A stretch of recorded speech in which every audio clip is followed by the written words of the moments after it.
Naomi Walker had perfected the art of becoming invisible, choosing the middle seat on Flight 447's red-eye to London. Her worn hoodie pulled low over eyes that hadn't truly slept in 5 years. To the chattering grandmother beside her and the stressed businessman typing furiously on her other side, she was nobody special, just another exhausted traveler trying to disappear into the anonymous comfort of economy class.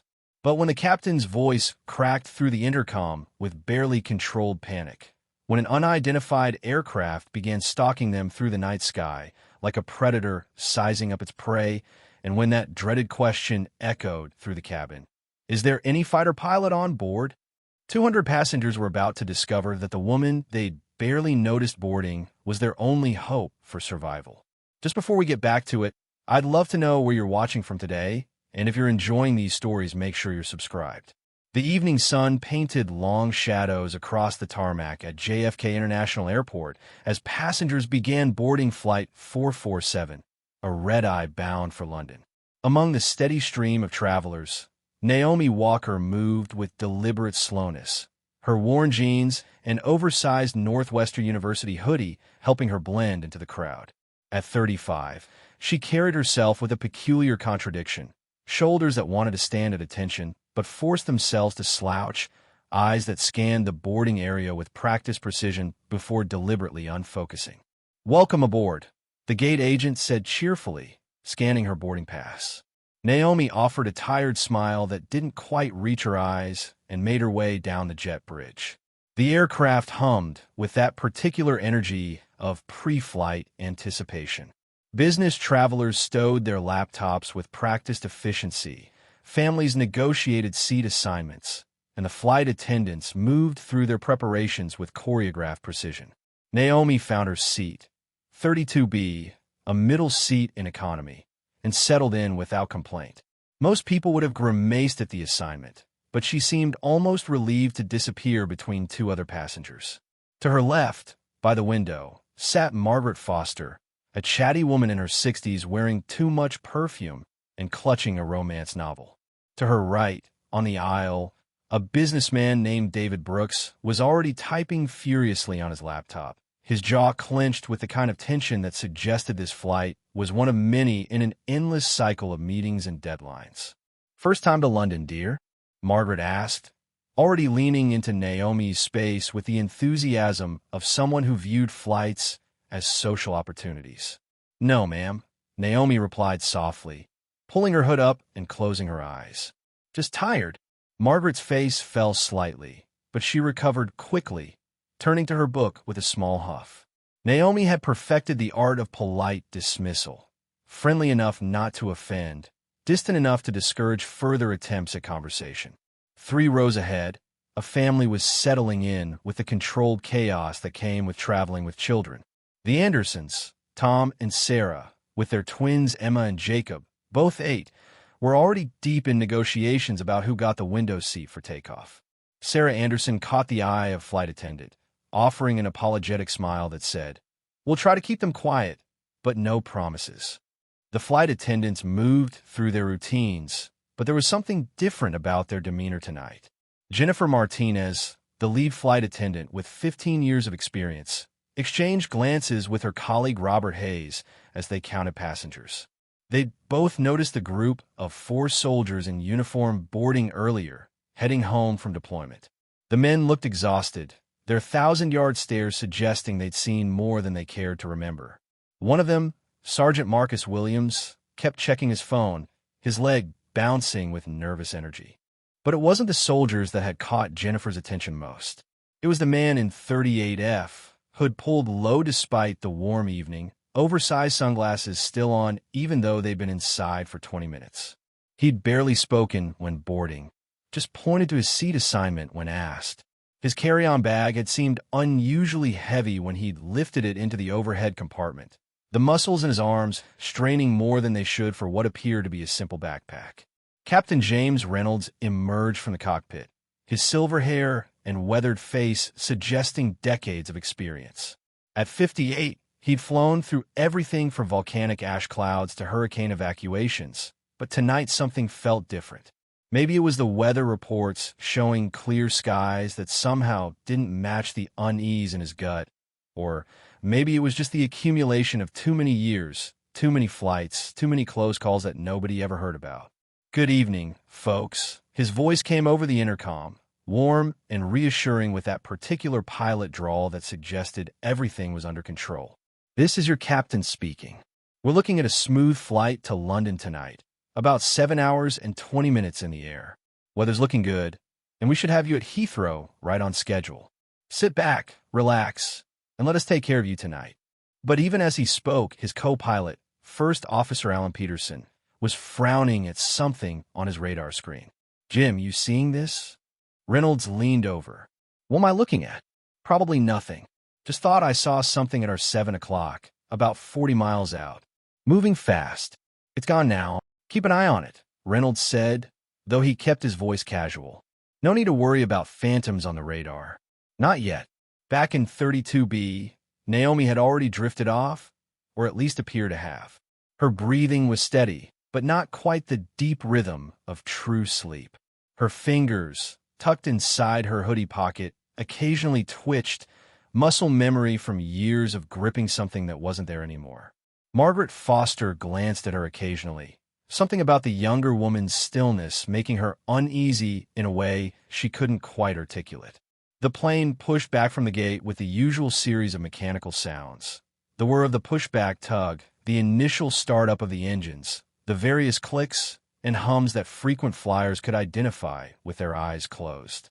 The safety demonstration played on the screens, though most passengers ignored it, absorbed in their phones for those last few minutes of connection before airplane mode became mandatory. It was during the taxi to the runway that the first unusual thing happened. A loud thud echoed from the cargo hold, sharp enough to make several passengers look up from their devices. The plane was still moving, but there was a momentary pause in the flight attendants' movements. Jennifer picked up the intercom quickly. "Ladies and gentlemen, that was just some cargo shifting during our taxi. Nothing to worry about. We'll make sure everything is secure before takeoff." But she exchanged another glance with Robert. Cargo didn't usually shift during taxi. Not like that. Not with that kind of impact. The man in 38F, whose boarding pass identified him as Michael Smith, though that almost certainly wasn't his real name, shifted in his seat. His hands, which had been steady until now, showed the slightest tremor. He pulled his bag down from the overhead compartment, ostensibly to retrieve something, but his movements were too careful, too deliberate. He placed it under the seat in front of him instead of returning it overhead. As the plane lined up for takeoff, Captain Reynolds walked back through the cabin. Unusual for this stage of flight, but he played it off as a final check. His eyes moved across the passengers with practiced assessment. The soldiers, exhausted but alert. The family, already deep in the ritual of keeping children calm. The business travelers, the tourists, the elderly couple holding hands across the aisle. His gaze lingered on Naomi for just a moment longer than the others. Something about her posture, even in sleep. The way her feet were positioned, ready to move. The placement of her hands. He'd seen that kind of ready stillness before in people who'd been trained to go from zero to action and heartbeat. But he moved on, filing the observation away. "Flight attendants, prepare for takeoff," came Peterson's voice over the intercom. The engines roared to life with that distinctive building whine, pressing everyone back into their seats as Flight 447 accelerated down the runway. The nose lifted, and they were airborne, New York falling away beneath them in a glittering sprawl of lights. For the first 20 minutes, everything was normal. Drink orders were taken, the seatbelt sign turned off, and passengers settled into the rhythms of a long flight. Some pulled out books, others queued up movies, and many, like Naomi, appeared asleep. But she wasn't sleeping. Behind her closed lids, her mind was running through calculations she hadn't made in years. The angle of climb, the engine performance, the subtle shifts in heading as they adjusted course. Old habits died hard, and some never died at all. They just went dormant, waiting. In her half-conscious state, memories flickered. The weight of a flight helmet, the rush of G-forces, the voice of her wingman through the radio static. She pushed them down, forced her breathing to remain steady. That was another life. Another person. She was just Naomi Walker now. Nobody special. Going to London for a conference she had no intention of attending. The ticket had been an excuse to fly, to feel the familiar sensation of leaving Earth behind, even if she was just a passenger now. Outside the window, if anyone had been looking at just the right moment, they might have seen a shadow against the clouds, something moving parallel to their course but at a different altitude. But the Anderson twins were busy with their tablets, and Margaret Foster was absorbed in her novel, and the shadow passed unnoticed. In the cockpit, Peterson frowned at his instruments again. "Jim, I'm getting that reading again. Stronger this time." Reynolds looked over. "How far?" 20 miles and closing. Speed doesn't match any commercial traffic. Could be military. There's an exercise scheduled off the coast. "Yeah, maybe," Peterson said, but he didn't sound convinced.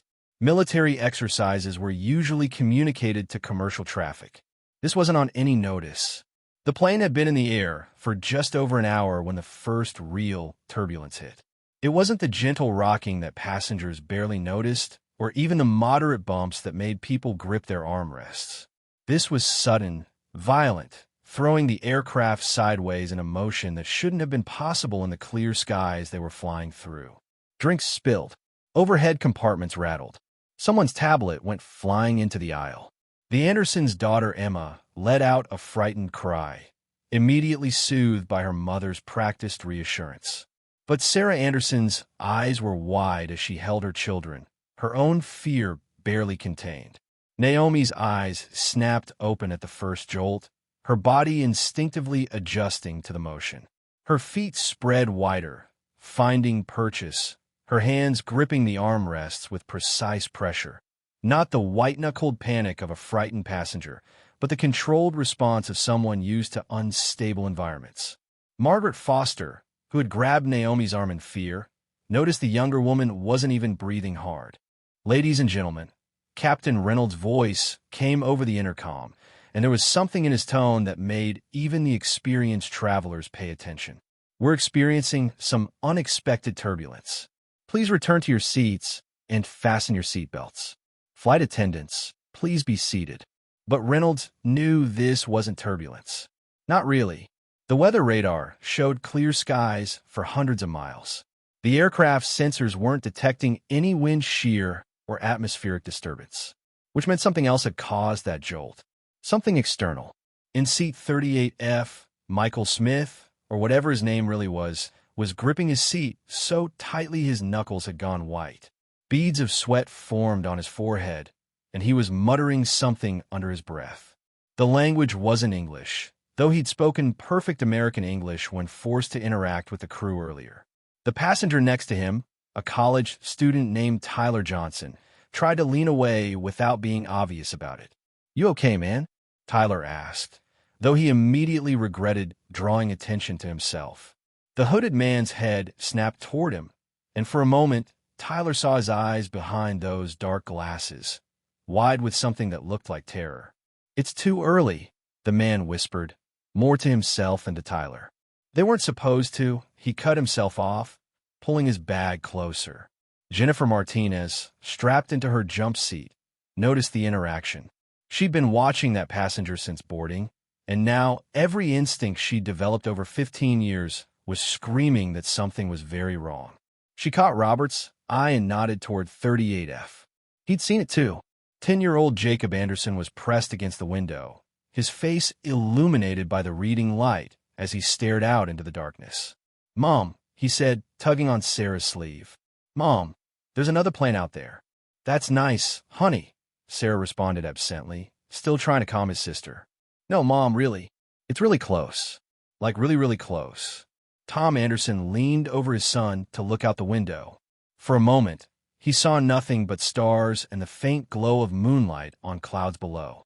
Then something moved across his field of vision, a dark shape against the darker sky, maybe a few hundred yards away. It was gone before he could fully process what he'd seen. "Probably just another commercial flight, buddy," he told his son, but he kept watching the window. In 32B, Naomi had noticed the child's observation. Without making it obvious, She shifted slightly to get a better angle on the windows across the aisle. Her trained eyes picked up what others might miss. The faint reflection of navigation lights that shouldn't be there, moving in a pattern that didn't match any standard commercial flight path. The plane jolted again, less violently this time, but with a strange rolling motion that made several passengers grab for their sick bags. This wasn't turbulence. Naomi recognized it immediately.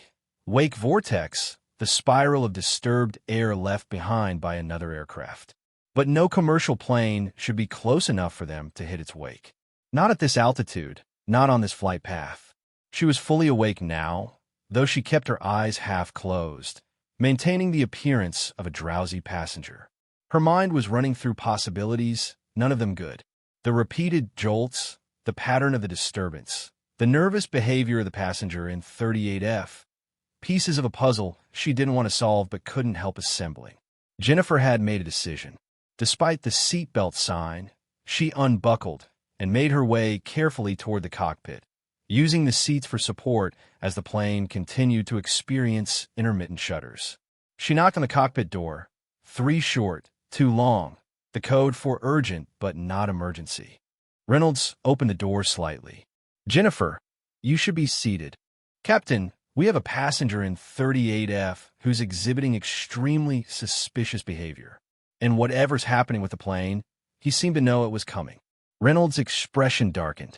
He glanced back at Peterson, who was still monitoring the radar. "We're being shadowed," he said quietly. "There's an aircraft following us, not responding to any communication attempts. We've tried switching frequencies, even tried guard. Nothing." Jennifer's face paled.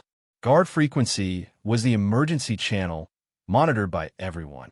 If someone wasn't responding on guard, they either couldn't or wouldn't. "What do you want us to do?" she asked. "Keep an eye on that passenger. Quietly. Don't cause a panic. I'm going to come back and take a look myself in a few minutes. Make it look routine." Jennifer nodded and made her way back, stopping to check on passengers as though nothing was wrong, offering reassurances about the turbulence. When she reached 38F, she made a point of checking the overhead compartments, getting a closer look at the hooded man. He was clutching something in his pocket, something rectangular, about the size of a phone, but thicker. Back in her seat, Naomi was watching it all unfold through barely opened eyes. She saw Jennifer's careful observation, noticed the tension in the flight attendant's shoulders, the way her professional smile didn't quite reach her eyes. She saw the hooded man's nervous movements, the way he kept checking his watch, an expensive military-style chronometer that seemed at odds with his otherwise unremarkable appearance. Another passenger had noticed the tension too. James Crawford, identified by some of the crew as an ex-cop from the way he carried himself and observed his surroundings, had shifted in his seat to get a better view of 38F. 20 years on the Chicago police force had taught him to read situations, and everything about this one was reading wrong. The plane lurched again, harder this time. Oxygen masks dropped from several compartments, dangling for a moment before automatically retracting, a malfunction that shouldn't happen without a loss of cabin pressure. Gasps filled the cabin. Someone started crying. The Anderson twins clung to their parents. "Ladies and gentlemen," Captain Reynolds' voice came again, and this time the strain was audible. "We're experiencing some technical irregularities. Nothing to be alarmed about, but I'm going to ask everyone to remain seated with seat belts securely fastened. We may need to adjust our altitude." But Naomi heard what he wasn't saying. Technical irregularities didn't cause oxygen masks to deploy. And adjusting altitude was pilot speak for evasive maneuvering. Whatever was following them was getting more aggressive. The hooded man suddenly stood up, ignoring the seatbelt sign, and headed toward the lavatory. Jennifer started to intercept him, but he moved with surprising speed, locking himself inside before she could reach him. She pressed her ear to the door and heard him talking, arguing, with someone. But he was alone in there, which meant he was on a phone or radio. Crawford, the ex-cop, had seen enough. He unbuckled and moved to position himself near the lavatory, ready to act if needed. He caught Jennifer's eye and nodded. He had her back. In the cockpit, Peterson was getting increasingly agitated. "Jim, it's matching our course changes. Every adjustment we make, it mirrors within seconds. This isn't random. We're being hunted. Reynolds had been flying for 30 years. He'd dealt with hijacking attempts, medical emergencies, engine failures, and weather that would make most pilots consider early retirement. But this was new. This was something else entirely. "Try ATC again," he ordered. "Send a coded distress. Don't make it obvious, but let them know we have a situation."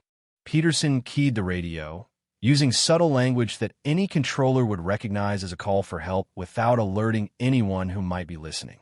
But the response was static.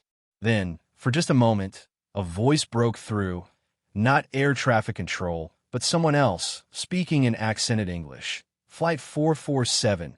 Maintain current heading and altitude. Comply and no one will be harmed." Reynolds and Peterson exchanged glances. This had just gone from suspicious to confirmed hostile.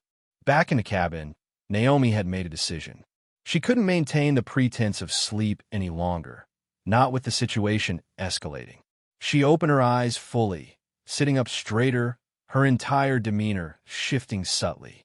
Margaret Foster, still clutching her romance novel like a lifeline, noticed the change immediately. "You're not really just tired, are you?" Margaret whispered, with the intuition that came from raising 4 children and knowing when someone was putting on an act. Naomi turned to her, and Margaret saw something in those eyes that made her breath catch, a depth of experience, of capability that had nothing to do with attending conferences or taking vacation trips to London. "Ma'am," Naomi said quietly, "in a few minutes, things might get complicated. When they do, I need you to keep your head down and follow the crew's instructions exactly. Can you do that for me?" Margaret nodded, suddenly very aware that the tired young woman in the middle seat might be the most important person on this plane. The lavatory door opened, and the hooded man emerged. His face was pale, sweat soaking through his shirt. He looked around wildly, as if searching for something or someone, then locked eyes with Naomi. For a moment, recognition flickered across his features, not of her specifically, but of what she represented. The way she sat, the way she watched him, the controlled readiness in her posture. He started to back away, but Crawford was there, blocking his retreat. "Sir, I think you need to return to your seat," the ex-cop said, his tone making it clear this wasn't a request. "You don't understand," the man said, his accent now apparent. "Eastern European, maybe Russian. They're coming. They're already here. The package, they want the package." "What package?" Crawford demanded, but the man had already pushed past him, practically running back to his seat. Captain Reynolds emerged from the cockpit, moving through the cabin with forced calm. His eyes swept across the passengers, lingering on the hooded man, on Crawford, on Jennifer, who was trying to maintain order, and finally on Naomi. Their eyes met for a moment, and he saw something there that made him pause. Recognition, not of her face, but of her type. He'd flown with enough military personnel to recognize one even in civilian clothes. He made his way back to the cockpit, his mind racing. They were 2 hours from the nearest suitable airport for emergency landing. They had an unidentified aircraft shadowing them, a passenger who clearly knew more than he should, and no communication with the ground. The situation was deteriorating rapidly, and he was running out of options. That's when the plane shuddered again, but this time it was different. This time, everyone heard the sound, a high-pitched whine followed by a flash of light outside the windows. The shadowing aircraft had just fired a flare across their nose. A warning shot. The cabin erupted. Screams, crying, prayers in multiple languages. Parents clutched children. Strangers grabbed each other's hands. The soldiers snapped to alertness, their training kicking in even though they were helpless in this situation. And in seat 32B, Naomi Walker closed her eyes for just a moment, taking a deep breath. When she opened them again, she was no longer hiding. The mask was off, and underneath was someone who had once been Lieutenant Colonel Naomi Walker, one of the Air Force's most decorated fighter pilots before she disappeared from service under classified circumstances. She unbuckled her seatbelt and stood, her voice cutting through the panic with military authority. Everyone remained calm and seated. "Flight crew, initiate emergency protocols." The cabin fell silent, all eyes turning to her. Captain Reynolds, watching from the cockpit door, felt a mixture of relief and apprehension. Help had arrived, but from a most unexpected source. The question now was whether it would be enough. The silence that followed Naomi's commanding voice lasted only seconds, but it felt like an eternity. Every eye in the cabin was fixed on her. This woman who moments ago had been just another sleeping passenger and now stood with the bearing of someone accustomed to being obeyed. Captain Reynolds moved quickly down the aisle toward her, his weathered face a mixture of desperate hope and professional skepticism. The plane shuddered again, a reminder that whatever was happening outside wasn't waiting for them to figure things out. "Ma'am," Reynolds said, his voice low enough that only those nearest could hear, "I don't know who you are, but if you have any experience that might help." "Lieutenant Colonel Naomi Walker," she said quietly, meeting his eyes. "Former F-22 pilot, 94th Fighter Squadron. And right now, Captain, you need to tell me everything about what's happening up there." Reynolds' eyes widened slightly. He'd heard that name before, years ago, in the kind of conversations pilots had in airport bars after too many drinks. The female fighter pilot who'd disappeared from service after a classified incident. The one who'd supposedly outflown half the Air Force in combat exercises before vanishing from the military entirely. "We've got an unidentified aircraft shadowing us," he said quickly, not responding to any communication attempts. "They've cut us off from ATC somehow, jamming, maybe, and they just fired a warning shot." Naomi's jaw tightened. She glanced toward the window, calculating angles and distances with the practiced eye of someone who'd spent thousands of hours thinking in 3 dimensions. "How long have they been with us?" "First contact about 90 minutes ago. They've been matching our course changes perfectly." "Show me your radar readings," she said, already moving toward the cockpit. Then, louder, addressing the cabin, everyone remained seated. "Flight attendants, secure all loose items and prepare for possible evasive maneuvers." Jennifer Martinez, despite her fear, immediately began following the orders. There was something about Naomi's tone that brooked no argument, no hesitation. This was someone who knew what she was doing. As they reached the cockpit door, Reynolds hesitated. "I need to know, can I trust you? Your service record, the way you left." "Captain," Naomi said, her voice steady but urgent, "in about 30 seconds, that aircraft is going to make another pass. They're testing your responses, seeing how you react. Right now, I'm the only person on this plane who has any chance of understanding what they want and how to counter it. You can question my past later, but right now, you need my help." Reynolds made his decision. He opened the cockpit door, ushering her inside. Peterson looked up in surprise as a passenger entered the sacred space of the flight deck. "Jim, what the hell?" "She's military. Fighter pilot," Reynolds said tersely. "Show her the radar." Naomi leaned over the instruments, her eyes quickly scanning the displays. Her whole demeanor had changed. Gone was any pretense of being a civilian. Her movements were precise, economical, professional. "There," she pointed to a blip on the radar. "See how they're maintaining position just outside your cast range? They know exactly where your collision avoidance system's limits are. This isn't some amateur. This is someone with military training." The radio crackled to life again, the same accented voice. "Flight 447, begin descent to flight level 180. You have 2 minutes to comply.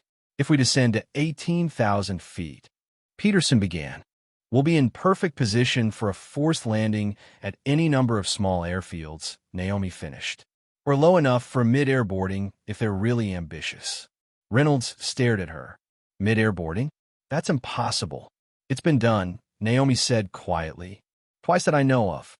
Both times with inside help." Her eyes narrowed. "That passenger in 38F, he knows something." Back in the cabin, the tension was reaching a breaking point. The hooded man, Michael Smith, or whatever his real name was, had curled into himself, clutching his bag like his life depended on it. Crawford, the ex-cop, had positioned himself where he could watch both the suspicious passenger and the cockpit door. The Anderson family was holding each other tightly. Sarah was trying to keep the twins calm, but her own fear was bleeding through. "It's just like really bad turbulence," she kept saying, though nobody believed it anymore. least of all her.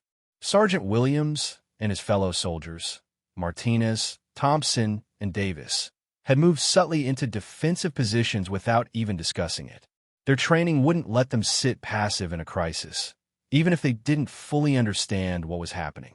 Margaret Foster, still in her window seat, was praying quietly, her romance novel forgotten on her lap.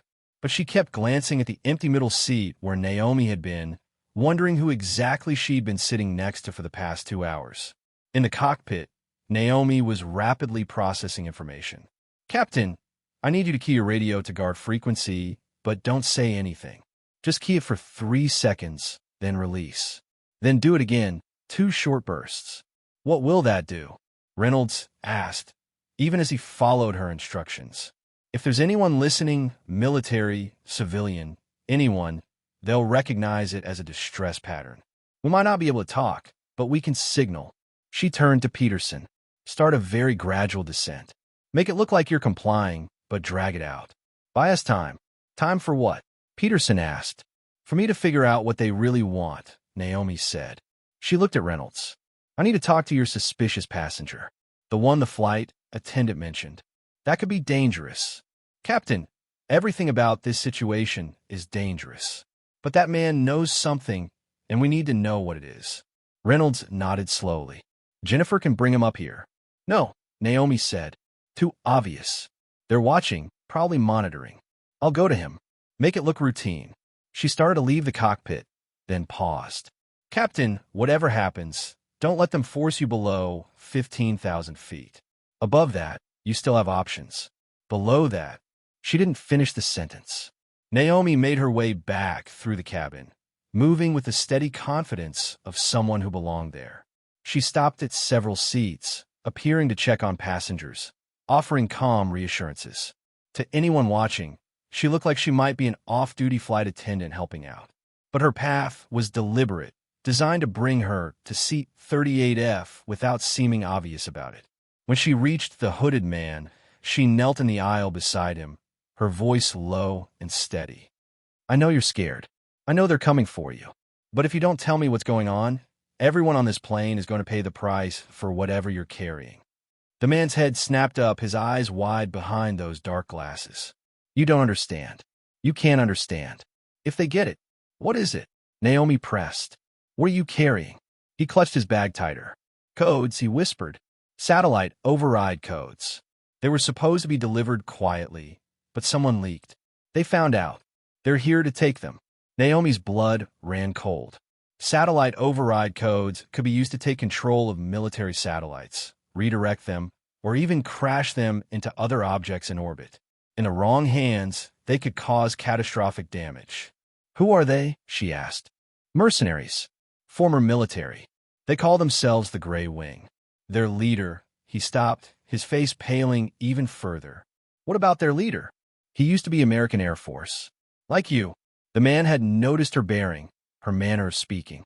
"They say he was one of the best pilots ever trained before he went rogue. They call him Spectre." Naomi felt the world tilt slightly. Spectre. She knew that call sign. She knew it because she'd flown with him for 3 years.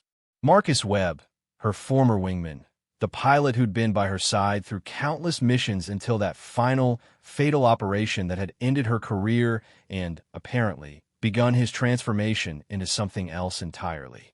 She stood slowly, her mind racing.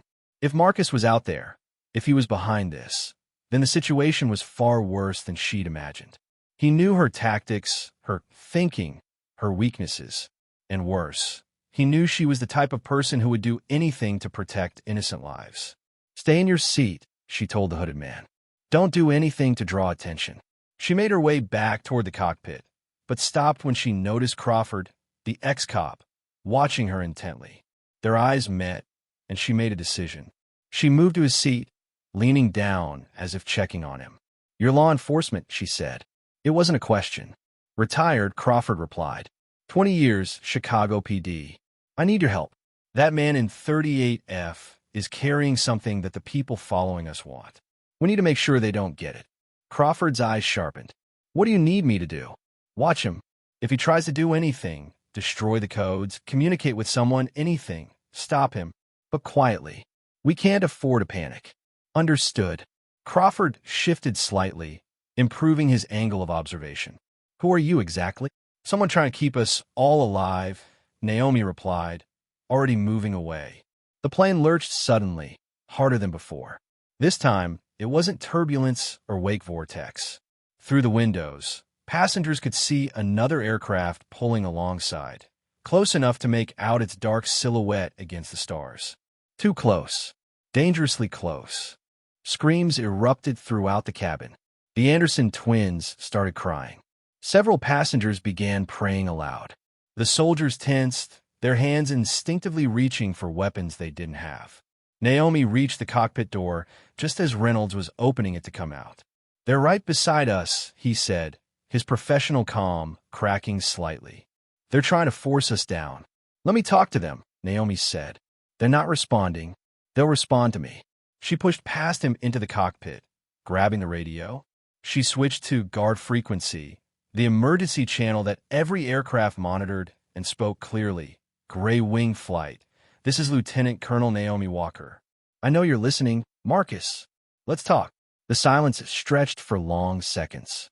Then a voice she hadn't heard in 5 years came through the speakers.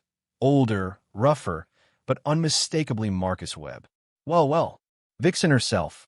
"I wondered if you were aboard when I saw the passenger manifest. Naomi Walker, flying commercial. How the mighty have fallen." Peterson looked at her in shock. She knew these people. "Marcus, whatever you're being paid, it's not worth killing a plane full of innocent people," Naomi said. "Who said anything about killing anyone?" Marcus replied, and she could hear that familiar cocky tone that had once made him the squadron's favorite and most frustrating pilot. "We just want what your friend in 38F is carrying. Hand it over, and everyone goes home safe." "You know I can't do that." "You mean you won't?" "Still playing by the rules. Even after they threw you away? Even after they destroyed your career for doing the right thing?" The words hit harder than she'd expected, but she kept her voice steady. "This isn't about me or you or what happened 5 years ago. This is about 200 innocent people. Everything's about what happened 5 years ago, Naomi. That's when we both learned what the rules are really worth." The aircraft outside pulled even closer, its wing lights filling the cockpit with alternating red and green flashes. Reynolds had to fight the instinct to bank away. At this altitude and speed, any sudden movement could be catastrophic. "Marcus, pull back," Naomi said into the radio, her voice carrying the authority she'd once wielded as a superior officer. "You're endangering everyone with this proximity." "Negative, Vixen. You have something we need, and we're not leaving without it. You can either cooperate, or things get uncomfortable for everyone aboard your flying bus." Through the cockpit windows, Naomi could see the modified fighter jet more clearly now. It was a civilian aircraft, but heavily modified, probably an old L-39 Albatros or similar, the kind of military trainer that ended up on the civilian market after the Cold War. Fast, agile, and in the right hands, deadly. She turned to Reynolds. "How much fuel do we have?" "Enough to reach London with standard reserves. But if we have to start maneuvering, we won't last long," she finished. And he knows it. Back in the cabin, Jennifer was doing her best to maintain order, but it was a losing battle. The proximity of the other aircraft was visible to everyone on the starboard side, and word was spreading quickly to the rest of the passengers. The hooded man in 38F had gone completely rigid, his knuckles white as he clutched his bag. Crawford had moved closer, now sitting just across the aisle from him. "Whatever you're carrying," the ex-cop said quietly, "maybe it's time to consider giving it up. It's not worth all these lives." "You don't understand," the man hissed. "If they get these codes, they could crash satellites into cities, disable defense networks, cause chaos you can't imagine. Thousands could die." "Thousands versus 200, Crawford said grimly. "That's the mathematics of it. That's exactly the mathematics of it." Margaret Foster, who had been quietly praying, suddenly spoke up from her window seat. "That woman, Naomi, she'll figure something out. Did you see her eyes? She's done this before." "Nobody's done this before," the hooded man said desperately. "This is unprecedented." But Margaret shook her head. "Maybe not this exactly.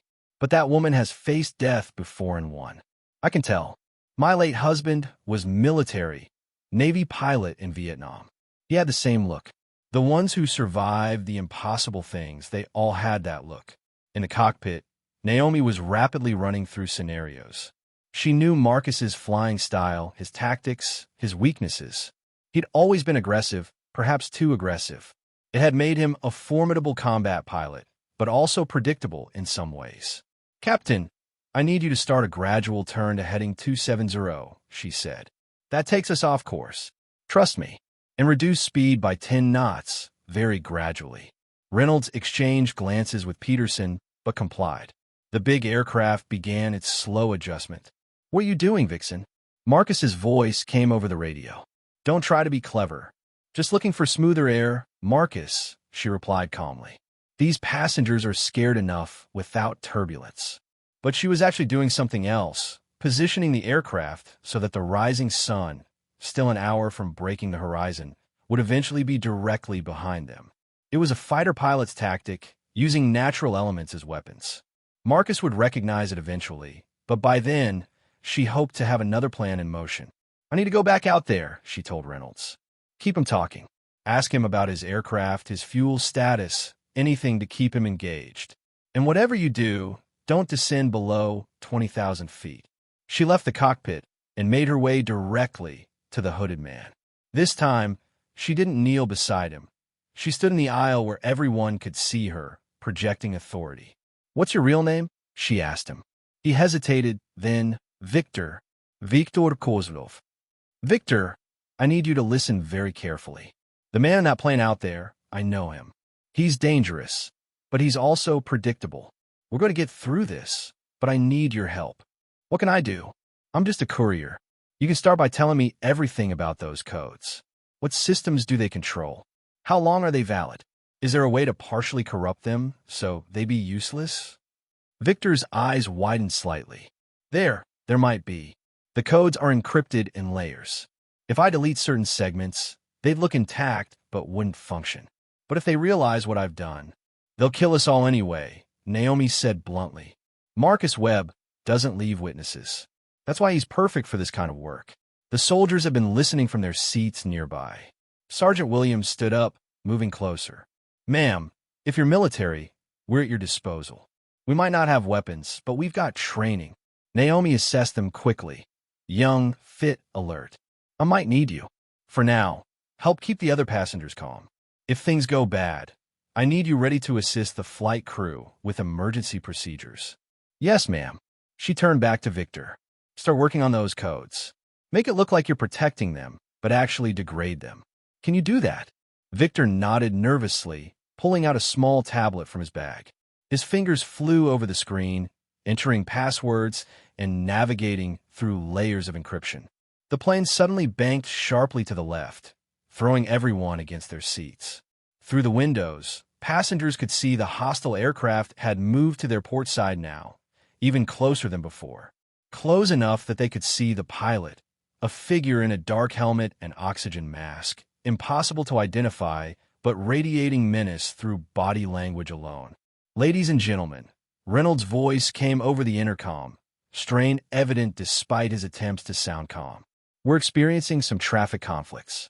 Please remain seated with your seatbelts fastened. We should be through this shortly."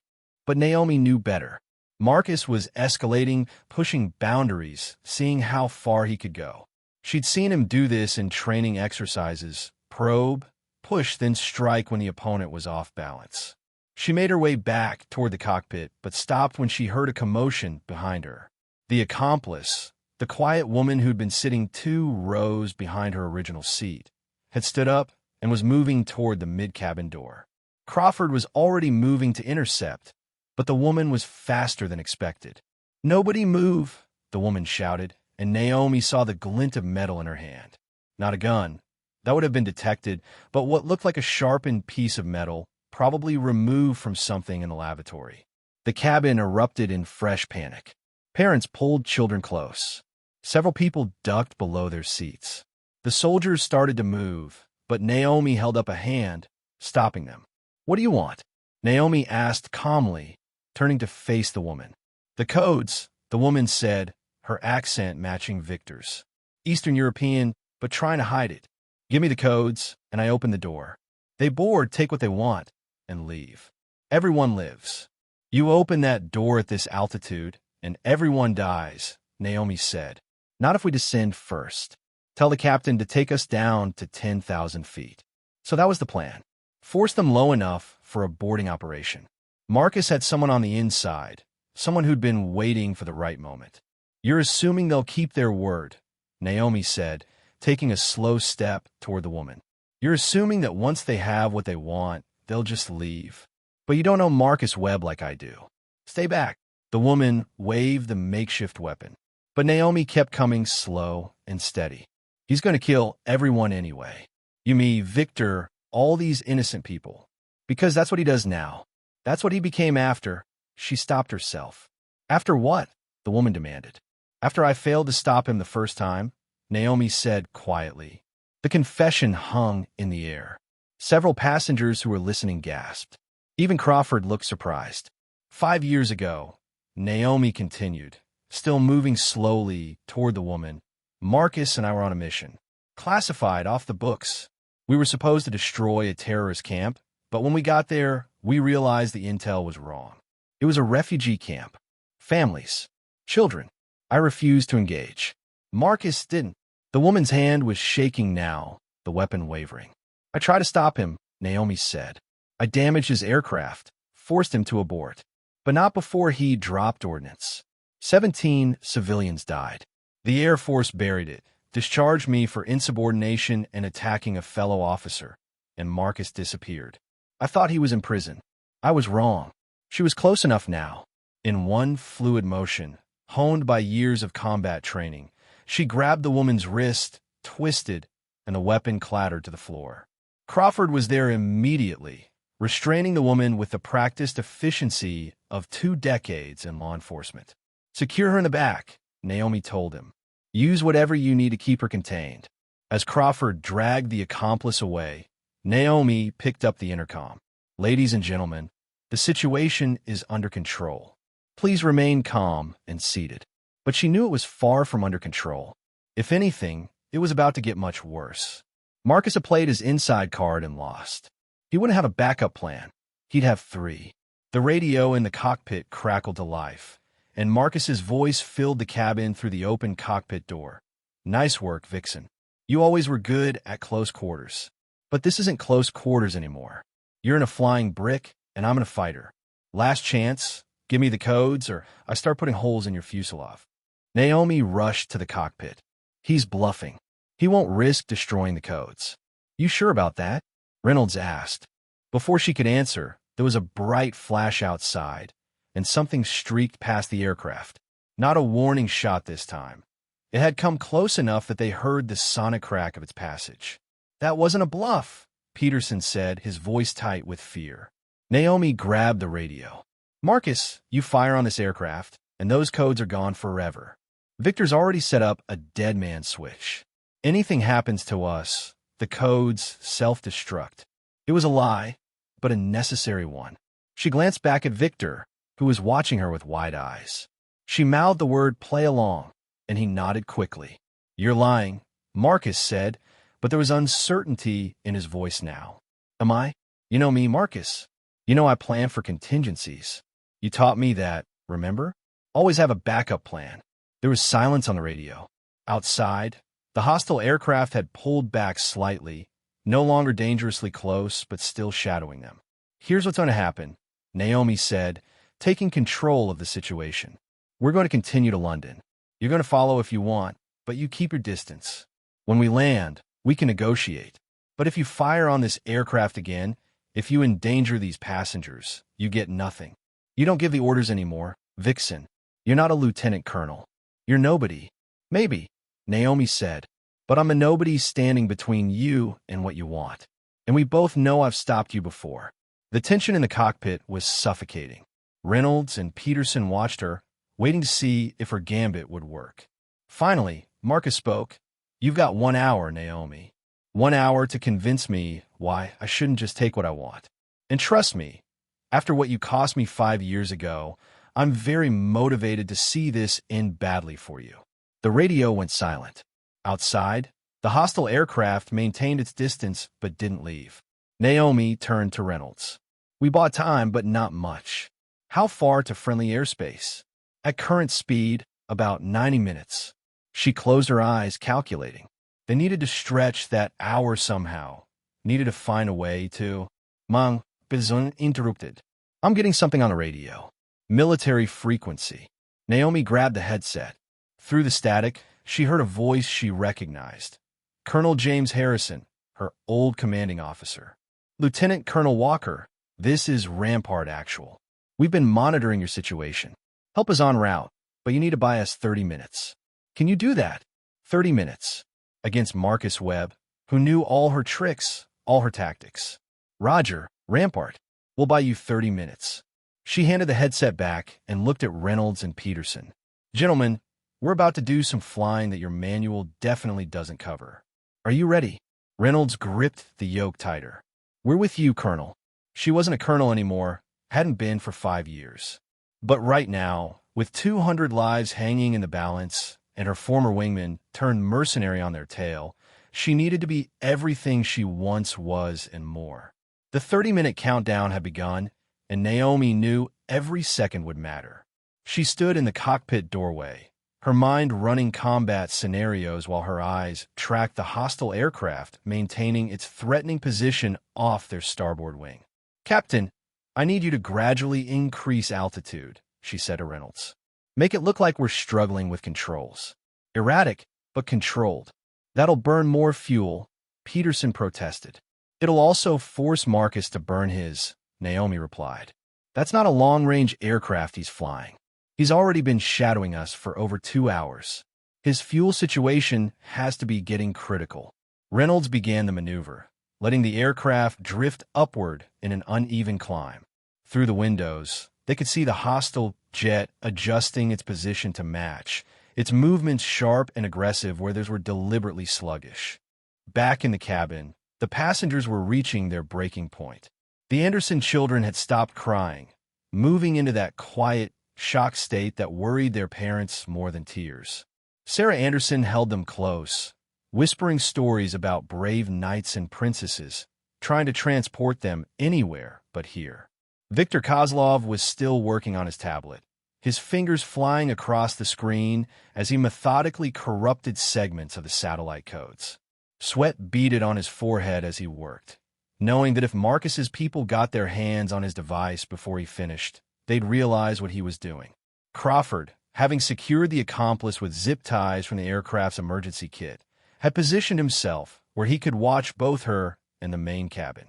The woman sat sullenly, her eyes burning with frustration and fear in equal measure.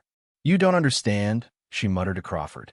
"When he doesn't get what he wants, he doesn't leave witnesses. We're all dead anyway." "Then why help him?" Crawford asked. "Because if I helped, my family had a chance." "Now," she trailed off, looking out the window at the predatory aircraft beside them.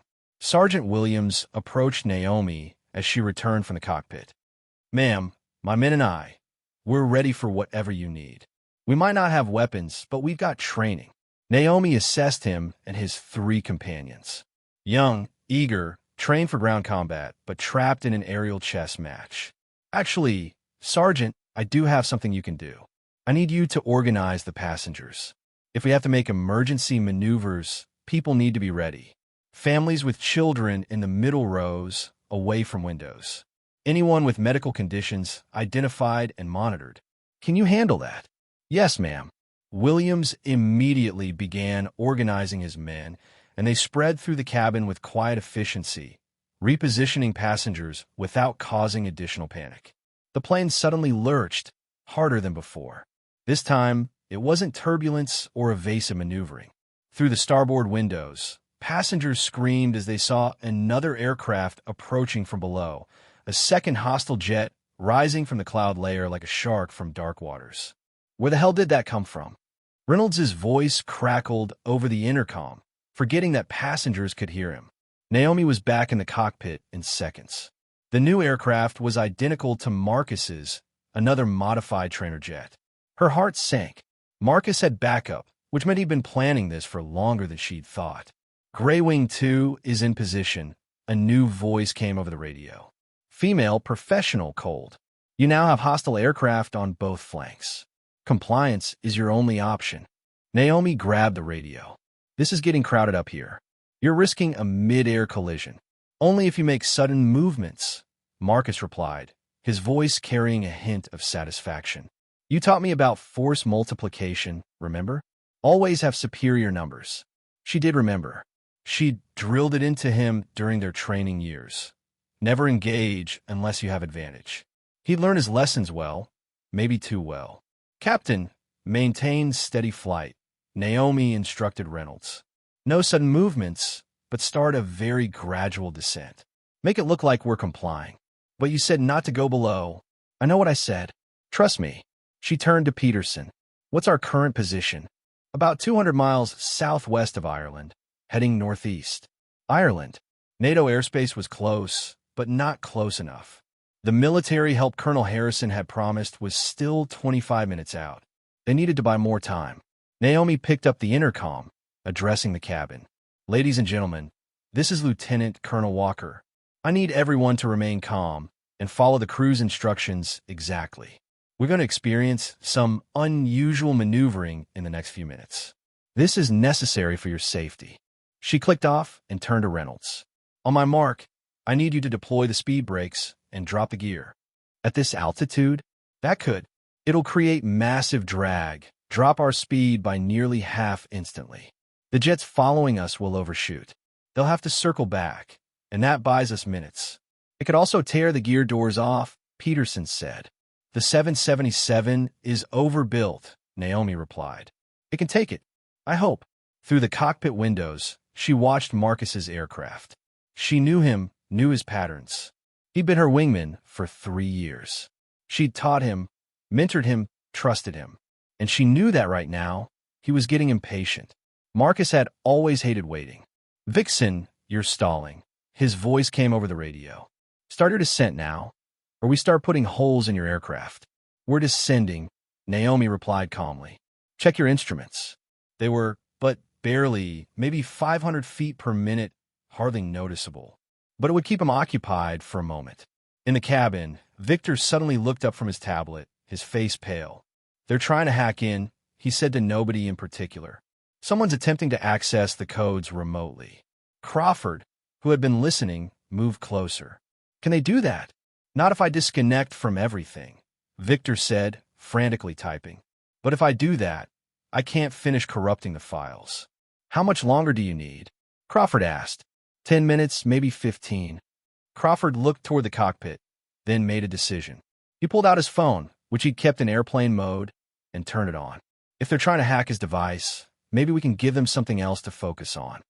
He began turning on every electronic device he could find, asking nearby passengers to do the same. Turn on your phones, tablets, laptops, everything. Create electronic noise. Margaret Foster, who had been quietly observing everything, suddenly spoke up. I have a portable Wi-Fi router in my bag. My grandson insisted I carry it. Would that help? Yes, Crawford said, surprised. Turn it on. Set up a network. Make it visible. Within moments, dozens of devices were active, creating a fog of electronic signals. Victor's tablet became just one device among many, harder to isolate and target. The second hostile aircraft had moved closer, now visible from the port side windows. Passengers on both sides of the aircraft could see the predators flanking them, and the psychological effect was devastating. Several people were openly weeping. Others sat in shocked silence, holding hands with strangers. 20 minutes until help arrives, Peterson whispered to Naomi, checking his instruments. 20 minutes. In aerial combat, that was a lifetime. Entire battles were won and lost in less time. That's when Naomi noticed something.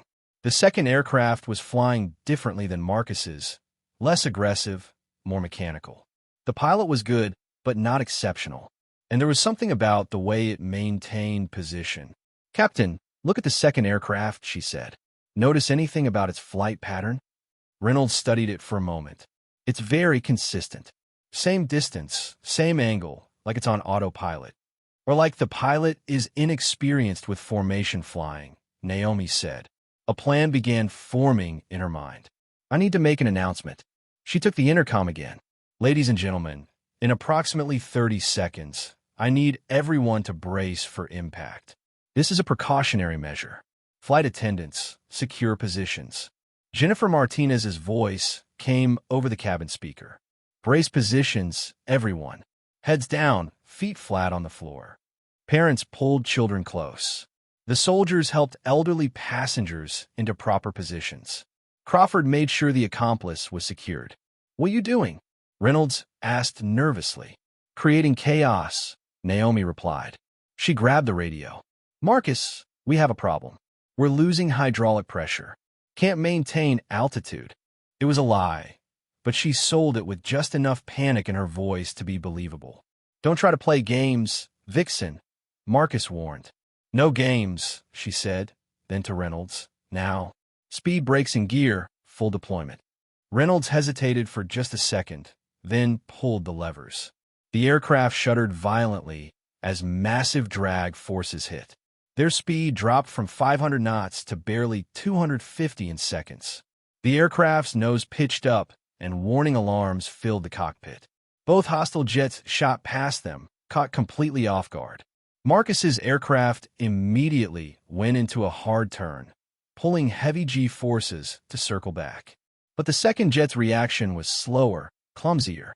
The pilot overcorrected, nearly stalling before recovering. Gear up, speed brakes retracted, full power, Naomi ordered. The 777's engines roared as Reynolds pushed the throttles forward. They'd lost significant altitude in the maneuver, but they'd also forced their pursuers to reposition, buying precious minutes. That was insane, Peterson said, his hands shaking slightly. That was just the beginning, Naomi replied. She watched as Marcus's jet completed its turn, coming back toward them with renewed aggression. The second jet was still struggling to match the maneuver. Marcus's voice exploded over the radio, fury replacing his earlier calm. Very clever, Vixen, but that little stunt cost you altitude and fuel. You're down to what, 20,000 feet? Keep this up and you'll be swimming. He was right. The maneuver had worked, but at a cost. They were lower, slower, and burning fuel at an alarming rate. But Naomi had learned something important. The second pilot wasn't in Marcus's league. That was an advantage she could exploit. Victor, she called back into the cabin. How much longer? 5 minutes, he replied, his voice strained. Maybe less. 5 minutes. They were still 15 minutes from help. The math didn't work. The hostile aircraft had reformed on their flanks, closer than before. Close enough that passengers could see details, the weapons pods under the wings, the dark tinted canopies hiding the pilots within. Marcus waggled his wings, a fighter pilot's gesture that could mean hello or goodbye depending on context. Here was a threat. That's when Naomi noticed something else. The way Marcus's aircraft moved, a slight hesitation in his controls, a particular pattern to his adjustments. She'd seen it before in their training days. It was subtle, but unmistakable. Marcus was favoring his right hand. An old injury from a training accident, one that only bothered him under stress. He's hurting, she said quietly to Reynolds. The G-forces from that turn aggravated an old injury. How does that help us? It means he can't sustain high G maneuvers repeatedly. Every hard turn causes him pain, slows his reaction time. She picked up the radio again, switching to the guard frequency. But this time, she didn't address Marcus formally. Hey, Webb, remember that night in Kandahar? When you dislocated your shoulder showing off for those RAF pilots? Silence on the radio. You never did get full range of motion back, did you? Bet those 9GS you just pulled didn't feel great. When Marcus responded, his voice was colder than before. Ancient history, Naomi. Is it just like those 17 civilians are ancient history? Don't. The word came out sharp, dangerous. You want to know what happened after you disappear, Marcus? Their families got nothing. No explanation, no justice, no closure. The Air Force buried it all. But I remember their names. All 17. Would you like me to recite them? Shut up. Amara Hassan, age 7. loved to draw butterflies. Her pictures were found in the rubble. I said, "Shut up." Marcus's aircraft suddenly rolled inverted in dove, passing directly over their cockpit close enough that the wake turbulence shook the entire plane. Passengers screamed. Several overhead compartments popped open, spilling contents into the aisles. But Naomi smiled grimly. She'd gotten to him, made him emotional. Emotional pilots made mistakes. Gray Wing 2, maintain position. Marcus barked over the radio. "I'm repositioning for..." He cut off mid-sentence. Naomi looked out and saw why. On the horizon, barely visible in the pre-dawn light, were two distinct contrails. Fast movers coming in high and hot. The cavalry was early. 15 minutes out, Peterson said, reading his instruments. How did they? They're going supersonic, Naomi realized. Burning through fuel to reach us faster. Marcus saw them too. His aircraft suddenly became more aggressive, moving to their nose. 10 minutes, Vixen. You have 10 minutes to transfer those codes. Or I make this very simple. You fire on us. Those jets will splash you, Naomi warned. Maybe, but you'll already be dead. His aircraft lined up directly in front of them, barely 500 meters ahead. From this position, he could fire straight into their cockpit. I've got nothing left to lose, Naomi. You took that from me 5 years ago. You took it from yourself when you murdered those civilians. I was following orders. Illegal orders. We both knew it. And look where righteousness got you. Discharged, disgraced, forgotten. At least I'm honest about what I am now. In the cabin, Victor suddenly closed his tablet. Done, he announced. The codes are corrupted. They'll look functional for about 30 seconds once accessed, then dissolve into garbage data. Crawford relayed this to Naomi through Jennifer, who rushed the information to the cockpit. Good, Naomi said. She had one more card to play. Captain, can you patch me through to the cabin speakers? I need everyone to hear this. Reynolds flipped a switch. You're on. Marcus Webb, Naomi said, her voice carrying through both the radio and the cabin speakers. This is your former commanding officer speaking. I'm going to give you one chance to break off this attack. You were a good pilot once, a good man. That man is still in there somewhere. That man died in Afghanistan, Marcus replied. No, that man made a terrible mistake in Afghanistan. But mistakes can be redeemed. You can choose right now to fly away. The authorities will come for you eventually, but these innocent people will live. That's 17 lives you can't bring back, but 200 you can choose to save. The cabin was dead silent, everyone listening to this surreal negotiation between former comrades. You really believe that redemption garbage? Marcus asked, and for the first time, there was something other than anger in his voice. Uncertainty, maybe, or pain. I have to, Naomi replied. Otherwise, what was it all for? Long seconds passed. Marcus's aircraft held steady in front of them. The incoming fighters were now clearly visible, perhaps 10 minutes out. The second hostile aircraft had pulled back slightly, as if its pilot was having second thoughts. That's when it happened. Through the static, barely audible, came a different voice on the radio. Older, gravelly, with a Texas drawl, Naomi recognized immediately. Spectre, this is Longhorn. Stand down, son. It's over. Colonel Harrison. Her old CO was on one of those incoming fighters. Colonel, Marcus's voice cracked slightly. Stand down, Major Webb. That's a direct order. I'm not a major anymore, sir. You made sure of that. No, son. You made sure of that when you pulled that trigger. But this doesn't have to end with more blood. Break off. Land at Shannon. Face what you've done like the officer you once were. Naomi held her breath. The entire aircraft seemed to hold its breath. Marcus's jet held position for endless seconds, the Predator deciding whether to strike or retreat. Then, slowly it peeled away. Not dramatically, not aggressively, just a gentle bank to the left, losing altitude as it went. Gray Wing 2, disengage, Marcus said over the radio, his voice tired, defeated. Mission abort. The second aircraft immediately broke away, diving toward the cloud deck and disappearing. But Marcus's jet continued its slow, descending turn. Through the windows, passengers watched as it circled them once, twice, then waggled its wings. This time not a threat, but a farewell. Naomi, Marcus's voice came one last time, privately on a discreet frequency only she would recognize from their flying days. "I'm sorry. For all of it." Before she could respond, his aircraft rolled inverted and dove, disappearing into the clouds below.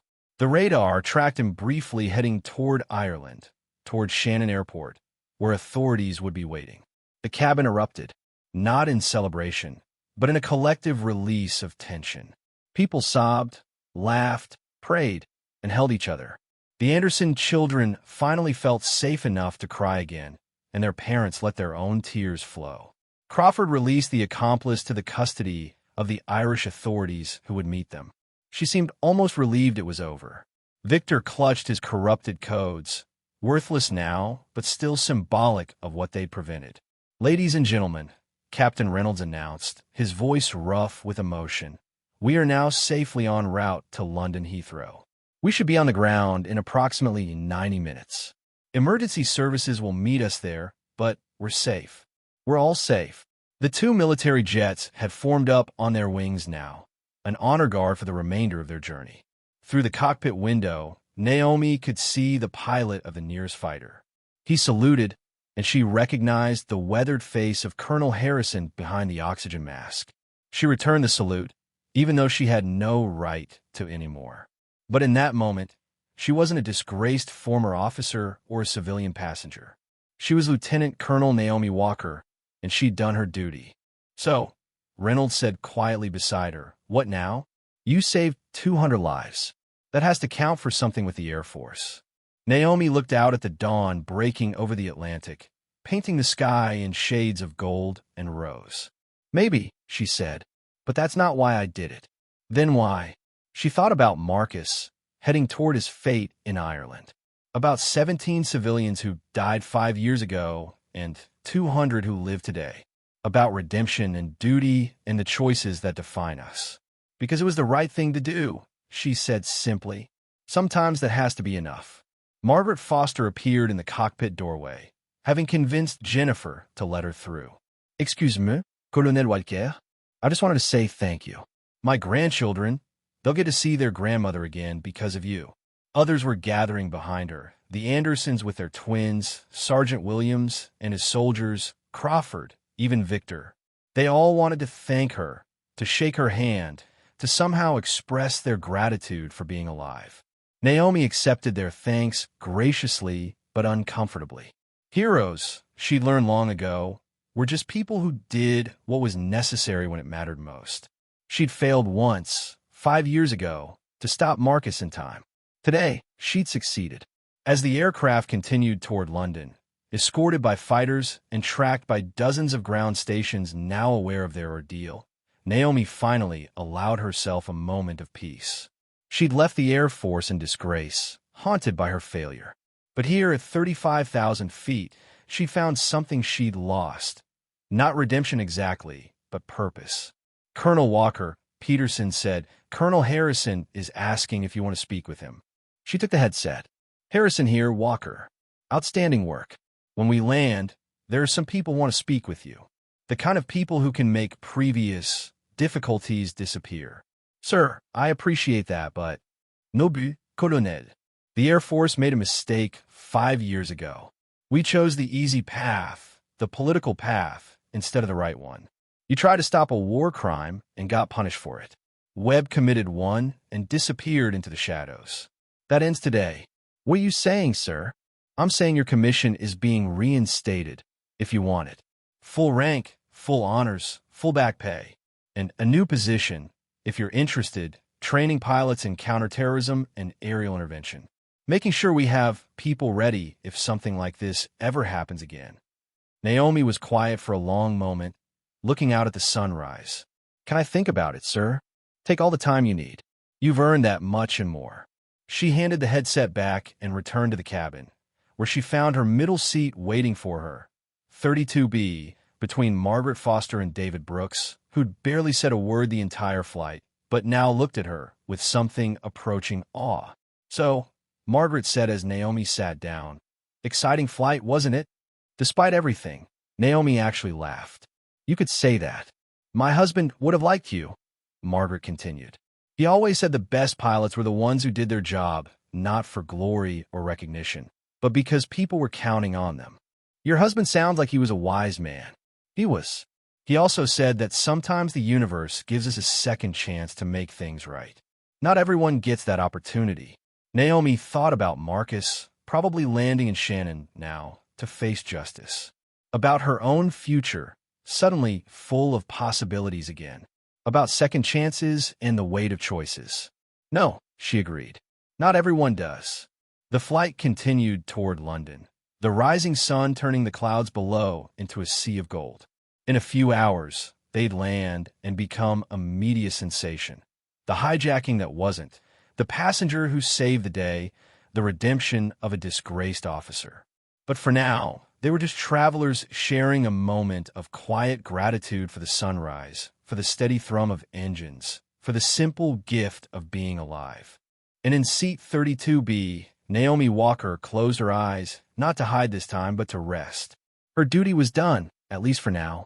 The fighter escort maintained perfect formation as Flight 447 continued toward London. But Naomi couldn't shake the feeling that something was wrong. Marcus had given up too easily. She knew him, knew his pride, his stubbornness, his inability to accept defeat. The Marcus Webb she trained with would have had contingencies, backup plans, fail-safes. She was studying the radar display in the cockpit when Peterson noticed it first. "Captain, we're getting intermittent hits on the scope. Small, fast-moving objects at our 8 o'clock. Reynolds leaned over to look. "Birds? At 30,000 feet. Peterson shook his head. "Nothing biological flies this high." Naomi's blood went cold. "Drones." Marcus deployed drones before he left. The words had barely left her mouth when the first one attached itself to the fuselage with a metallic clang that resonated through the aircraft.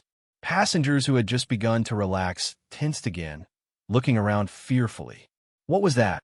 Sarah Anderson asked, pulling her children closer. Through the window, a passenger in row 41 screamed, pointing at a small, spider-like device crawling along the wing. It was about the size of a dinner plate, with multiple articulated legs that allowed it to grip the aircraft's surface despite the 400-knot wind stream.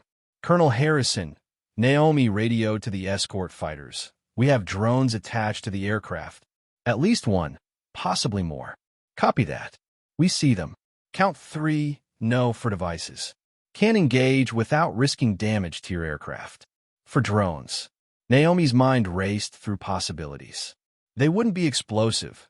Marcus wouldn't have deployed them if he intended to destroy the plane. They had to be something else. Surveillance? Hacking devices? Or, "Victor," she called back into the cabin. "Check your tablet. Any unusual activity." Victor fumbled with his device, his face paling. "They're trying to establish a direct connection. The drones must have wireless capability. They're trying to bypass the corruption I created." "Can they?" "If they get physical access to our systems, maybe. These things could be carrying interface cables, looking for data ports." Captain Reynolds looked grim. "There are several external data ports on the 777. Maintenance access, sensor arrays.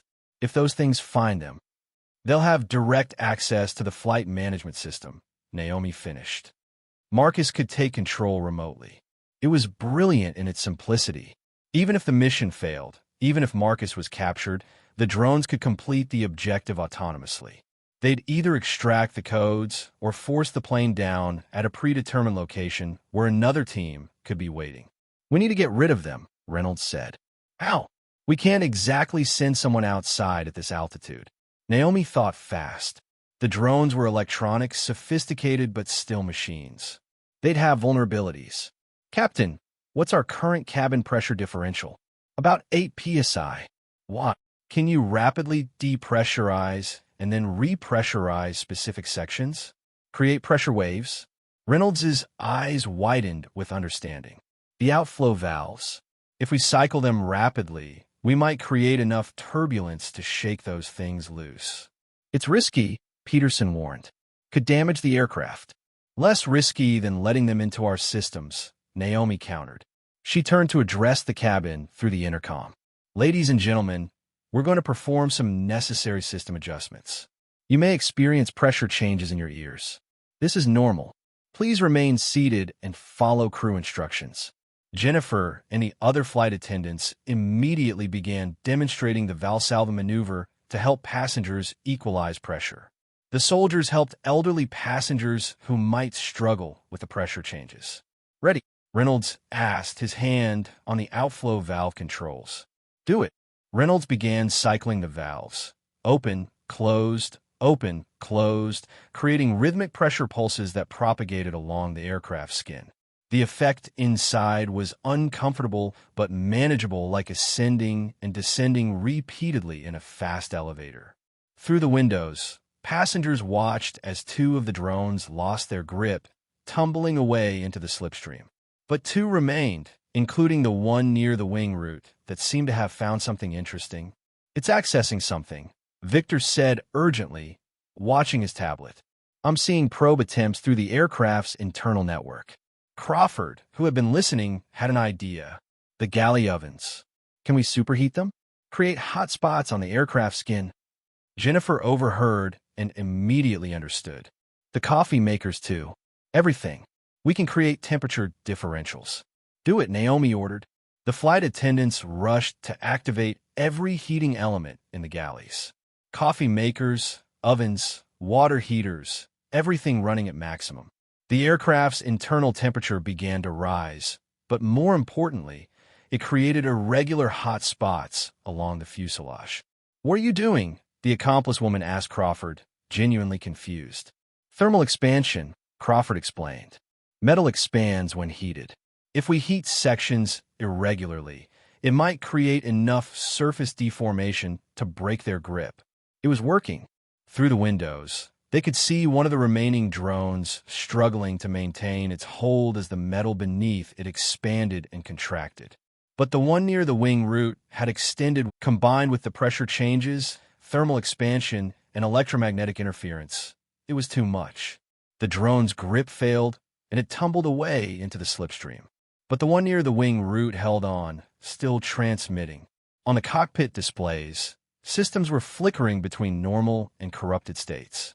The aircraft's heading began to change despite Reynolds' inputs. It's overriding my controls, Reynolds said, fighting the yoke. It's trying to turn us. Naomi looked at the navigation display. The drone was trying to redirect them toward a small airfield in Wales, exactly the kind of place where another team could be waiting. Colonel Harrison, she radioed, we need you to do something unorthodox. Can you create wake turbulence directly over our wing route? Precision flying, but it might shake that last drone loose. There was a pause, then Harrison's voice. That's dangerous, Walker. At this speed, wake turbulence could damage your aircraft. Less dangerous than letting that thing take control. Trust me, Colonel. Just like old times, you fly, I'll call the shots. Roger that. Stand by. One of the F-15s peeled away from formation, climbing above them. Naomi watched, calculating angles and distances with the precision that had once made her one of the Air Force's best. Captain, when I say, I need you to bank left exactly 15 degrees. Not 14, not 16. Exactly 15. Reynolds nodded, sweat beading on his forehead. The F-15 positioned itself above and ahead of them, maybe 500 feet separation. Dangerously close for aircraft moving at these speeds. Now, Naomi commanded. Reynolds banked left.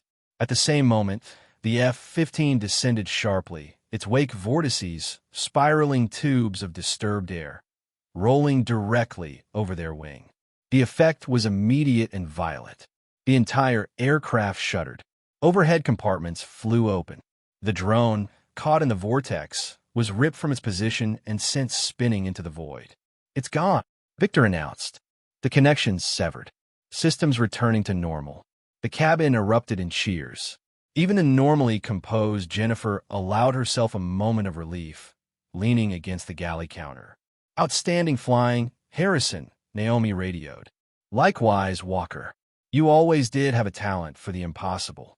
As the immediate crisis passed and systems returned to normal, Reynolds noticed something troubling on his fuel display.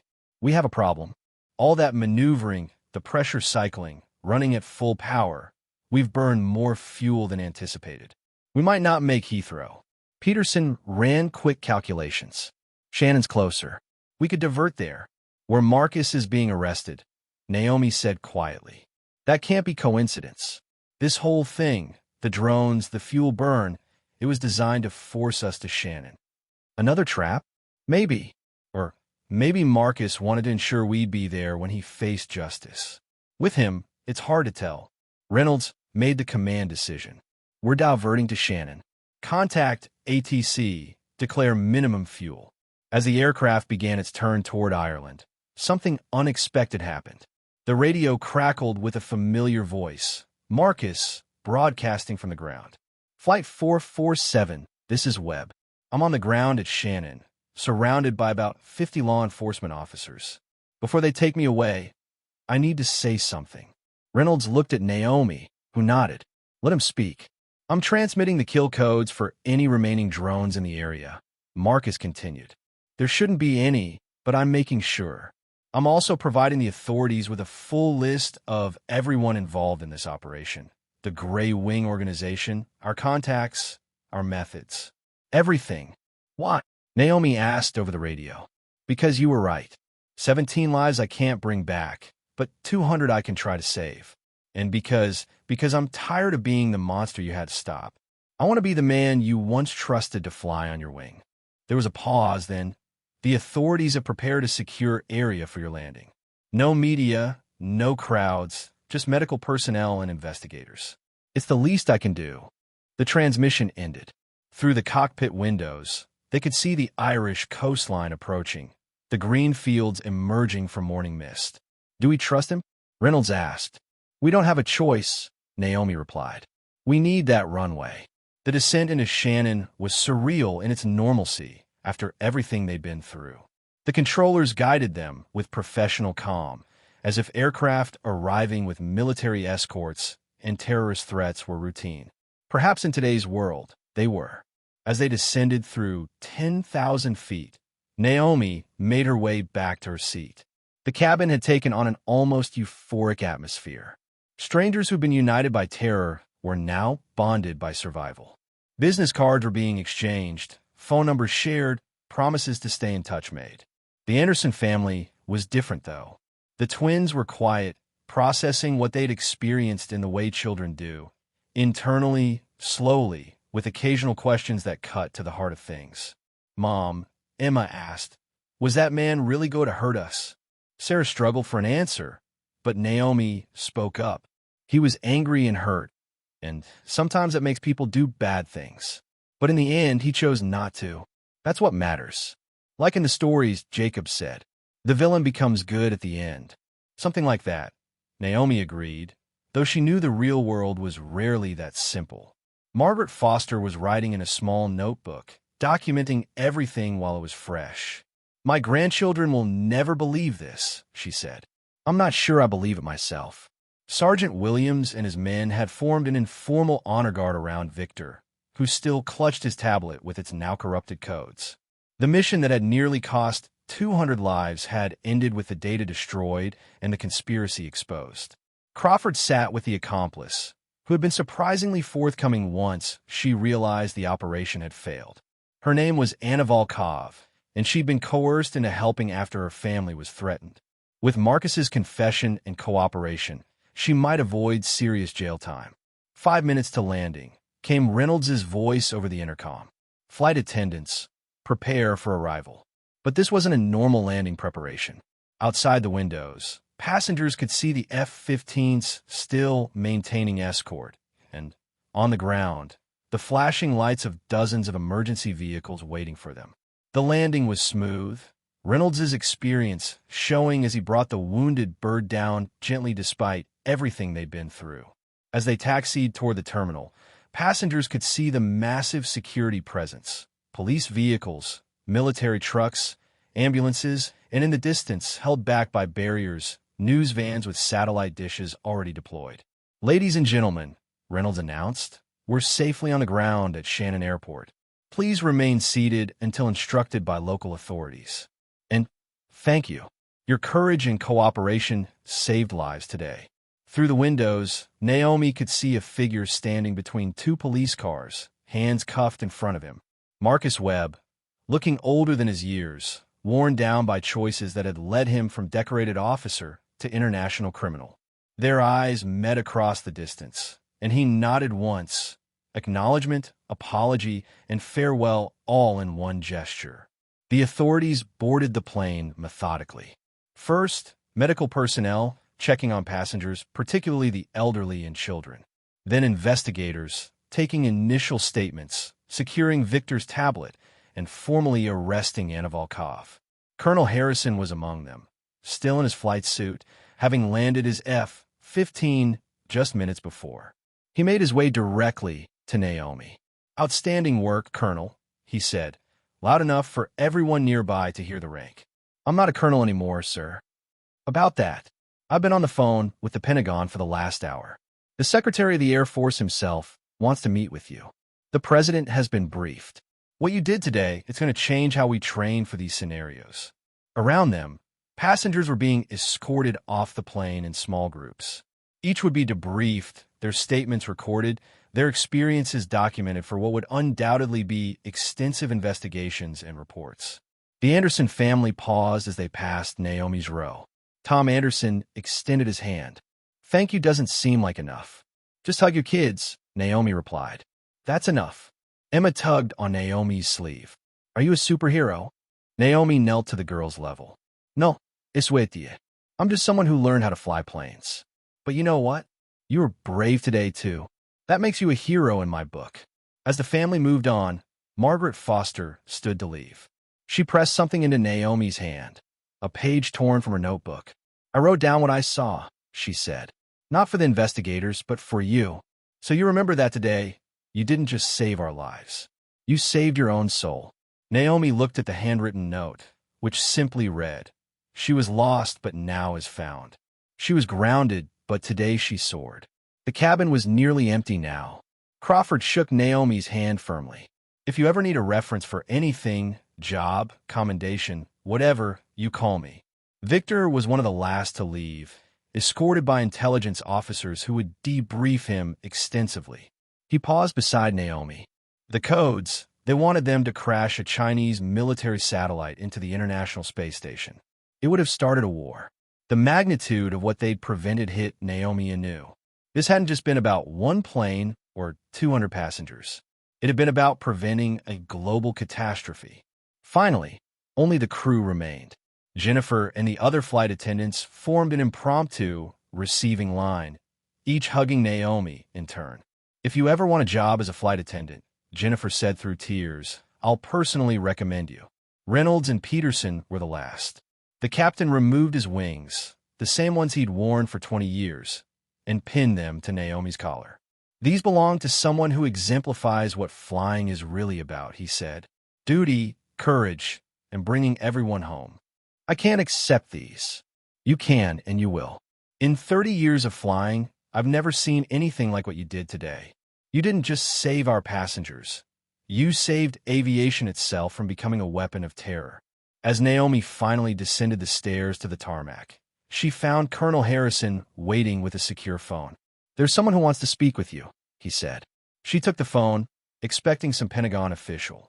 Instead, she heard a young voice, tentative and grateful. "Miss Walker? This is Amara Hassan. I was named after my aunt who died in Afghanistan 5 years ago. My family was told it was a terrorist attack, but we never believed it. Today, watching the news, hearing what that man confessed, we finally know the truth. And we know you try to stop it. Thank you for trying. Thank you for not forgetting." Naomi couldn't speak for a moment, overwhelmed by the unexpected closure of a circle she'd thought would never complete.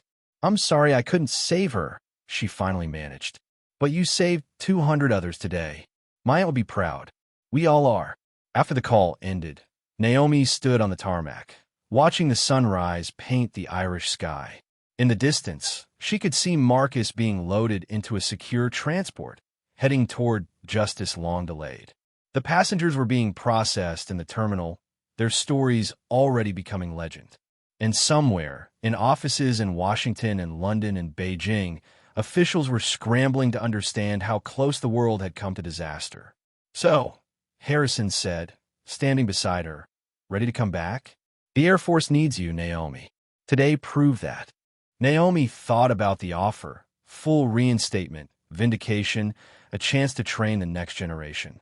Then she looked at the 777 that had carried them through the night, battered but unbroken, and at the crew preparing it for its eventual continuation to London. Yes, she said simply, but on one condition. Name it. We create a civilian-military liaison program. Commercial pilots train for these scenarios, military pilots who understand civilian aviation. No more separation between the two worlds. Today showed that threats don't distinguish between military and civilian targets. Harrison smiled. Already thought of that. We're calling it the Walker Protocol. You'll head it up. The Walker Protocol. From disgraced officer to the name on a new defensive doctrine. Life had a strange way of balancing the scales. As the emergency vehicles began to disperse and normal operations slowly resumed at Shannon Airport, Naomi took one last look at the plane that had been their battlefield and refuge. In a few hours, it would be swarmed by investigators and engineers, its every system analyzed, its story documented in minute detail. But for now, it stood as a monument to what ordinary people could do when pushed to extraordinary circumstances. A testament to courage found in unexpected places, in a grandmother with a Wi-Fi router, an 8-year-old with a music app, an ex-cop who refused to stand idle, soldiers without weapons who still stood guard, and a pilot who'd lost everything finding redemption in the sky. Ready to go? Harrison asked. There's a transport waiting to take you to London, then Washington. One more thing, Naomi said. She walked over to where Marcus was being held, the guards tensing as she approached. Marcus looked up at her, his face a map of regret and resignation. Come to gloat. No, come to say that I'll testify at your trial. Not against you, for you. You stopped when it mattered. That has to count for something. It doesn't erase what I did. No, but maybe it's a start. She turned to walk away, then paused. That maneuver you pulled, the inverted pass, you telegraphed it. You're still favoring that shoulder. Despite everything, Marcus actually smiled. And you still see everything, don't you? Some things never change. Some things do, Naomi replied. We're proof of that. As she walked back to Harrison and the waiting transport, Naomi felt something she hadn't experienced in 5 years. Peace. Not complete, not perfect, but real. The ghosts of 17 civilians would always be with her, but now they were joined by the living presence of 200 others who would go home to their families, because when it mattered most, everyone involved had chosen life over death, courage over fear, and ultimately, redemption over revenge. The transport flight to London gave Naomi 3 hours to process everything that had happened. She sat in the military aircraft's sparse cabin, Colonel Harrison across from her, both of them silent as Ireland fell away below. The adrenaline was finally fading, leaving behind a bone-deep exhaustion and the weight of decisions made in split seconds that would be analyzed for years. There's something you should know, Harrison finally said, breaking the silence. The Chinese detected the satellite anomaly. Their bird went offline for 17 seconds before Marcus's drones were neutralized. They thought it was an attack. Naomi's stomach dropped. How close did we come? Their strategic forces went to elevated readiness. Another few minutes, and they would have initiated countermeasures. We literally prevented World War III at 30,000 feet. The magnitude of it was almost incomprehensible. What had started as one man's revenge plot had nearly triggered global catastrophe, all because of a mission 5 years ago that should never have happened. The families of those 17 civilians, Naomi said quietly. Have they all been notified? About what really happened? Harrison nodded. The Pentagon is reaching out to each one personally. With Marcus's confession, we can finally give them the truth. It won't bring their loved ones back, but at least they'll have answers. Through the window, London was approaching, the Thames winding through the city like a silver ribbon. Somewhere down there, Flight 447's passengers were being processed, their statements taken, their lives forever changed by a night they'd never forget. The president wants to award you the Medal of Honor, Harrison said. No, Naomi replied immediately. I don't want medals. I just want to make sure this never happens again. The Walker Protocol? It's bigger than that. Marcus wasn't created in a vacuum. The system that covered up those civilian deaths, that discharged me for trying to stop them, that let him disappear into the private military world, that system is still in place. Harrison's expression darkened. You're talking about major reforms. I'm talking about accountability, real oversight. No more black ops that can go wrong with no consequences. No more scapegoating the people who try to do the right thing. That's going to make you enemies. Powerful ones. Then I'll need powerful allies, Naomi said, meeting his eyes. Starting with you. The landing at RAF Nordholt was deliberately low-key, away from the media circus at Heathrow, where Flight 447's passengers were giving their accounts to a hungry press. A convoy of black vehicles waited on the tarmac, ready to take them to the emergency cabinet office briefing room, where British and American officials were gathering. But first, there was someone else waiting. As Naomi descended the aircraft stairs, she saw a familiar figure standing by one of the vehicles. Jennifer Martinez, still in her flight attendant uniform, looking exhausted but determined. I had to see you before you disappeared into meetings, Jennifer said. The passengers, we've been talking. Everyone from the flight. We want to testify, publicly if necessary, about what you did. Margaret Foster is already organizing everyone, getting contact information, making sure our stories are heard. That's not necessary. Yes, it is, Jennifer interrupted. You saved us, but more than that, you showed us what courage looks like, what doing the right thing looks like, even when it costs you everything. We're not going to let them bury this or spin it or classify it into obscurity. She handed Naomi an envelope. Email addresses, phone numbers, social media handles. 200 witnesses to what happened up there. 200 people who owe you their lives and won't forget it. The meeting at the cabinet office was a blur of uniforms and suits, British accents mixing with American, everyone trying to understand how a commercial flight had become the center of an international incident. Naomi recounted the events with military precision, answered questions from intelligence officials, defense ministers, and aviation authorities. But her mind kept drifting to Marcus, sitting in a cell somewhere in Ireland, facing the consequences of choices made in anger and pain. They'd been so similar once, two of the Air Force's best, dedicated to duty and honor. One split-second decision in the skies over Afghanistan had sent them on diverging paths that had finally intersected again over the Atlantic. Colonel Walker, the British Defense Secretary, was saying, "Your actions prevented what could have been a catastrophic international incident. The United Kingdom owes you a debt of gratitude. With respect, sir, I had help. The crew of Flight 447, the passengers, even Marcus Webb in the end. Everyone played a part. This wasn't a military operation. It was civilians and military working together, using whatever they had available, from coffee makers to children's toys. That's the lesson here." The American Secretary of Defense leaned forward. "Which brings us to your proposal. The Walker Protocol. Tell us more." For the next hour, Naomi outlined her vision. Commercial pilots trained in basic defensive tactics. Military liaisons at major airports. Rapid response protocols that didn't rely on shooting down hijacked aircraft. Technology to counter drones and electronic intrusions. Most importantly, a system where civilian and military aviation work together instead of in separate silos. The threats we face don't distinguish between military and civilian targets, she concluded. Neither should our defenses. There was skepticism, of course. Budget concerns, jurisdictional issues, the sheer complexity of international coordination. But there was also the undeniable fact that traditional methods had failed, and only Naomi's unorthodox approach had prevented disaster. 3 days later, Naomi stood in a secure facility in Dublin where Marcus was being held pending extradition. He looked smaller in the orange jumpsuit, the swagger and confidence that had defined him stripped away, leaving only a tired man facing the weight of his crimes.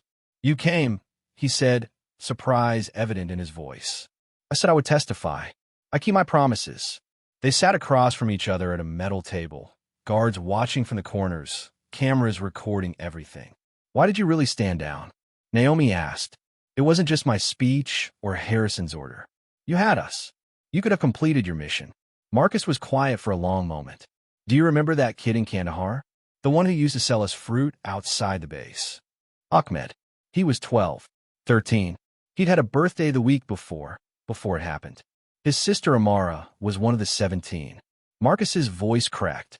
When I saw those families on the plane, those kids the same age as the ones I couldn't do it again. I couldn't be responsible for more children growing up without parents, more parents losing children. The satellite attack would have killed thousands. I know. I told myself it was different, that it was military targets, that the chaos would lead to changes, accountability.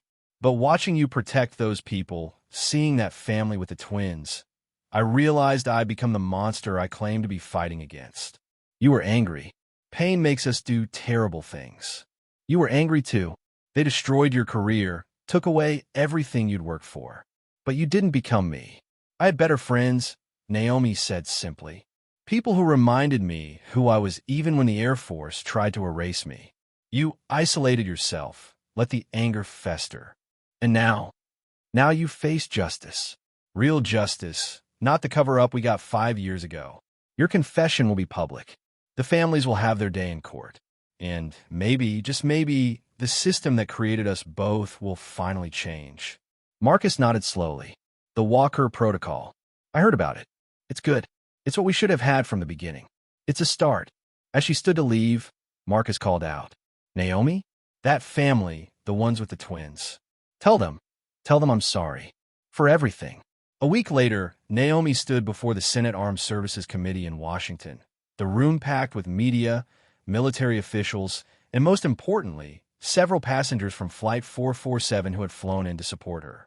Senator Patricia Williams, the committee chair, began the hearing. Colonel Walker, you've been called here to discuss the events of Flight 447 and your proposed Walker Protocol. But first, this committee owes you an apology. 5 years ago, you were wrongfully discharged for trying to prevent a war crime. That was a failure of leadership at every level. Effective immediately, your record has been cleared, your rank restored, and back pay authorized.